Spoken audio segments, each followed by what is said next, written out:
స్వామివారి అనుబంధ ఆలయమైన శ్రీ బద్దిపోచమ్మ ఆలయంలో భక్తుల రద్దీ నెలకొంది. రాజులను దర్శించుకున్న అనంతరం బద్దిపోచమ్మ అమ్మవారిని దర్శించుకోవడం ఆనవాయితీ. ఈ క్రమంలోనే భక్తులు పెద్ద ఎత్తున బోనాలతో తరలివచ్చి మొక్కులు చెల్లించుకుంటున్నారు.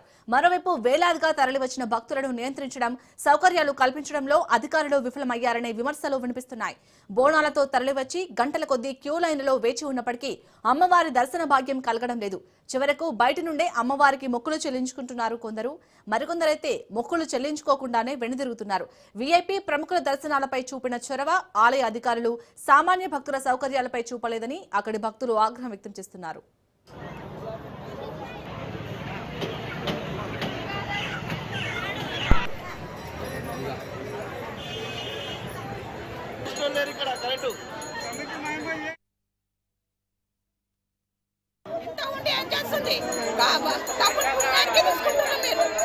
ఉచితంగా తీసుకుంటున్నావు, మాకు తప్పుతుండేడా నువ్వు అడుగుకొని మంచిగా చూస్తున్నావు.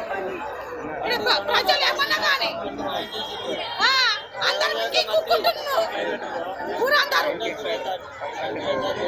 పైసలు లేక ఇంత గొడవలు అవుతున్నాయి. ఇక్కడ ఏంటి పట్టించుకోరా వాళ్ళు?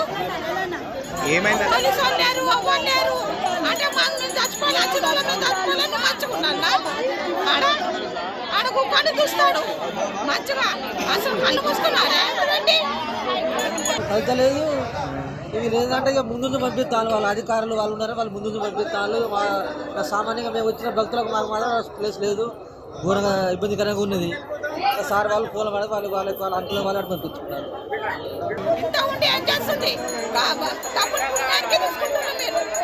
ఉచితంగా తీసుకుంటున్నారు, మాకు తప్పుతుంది.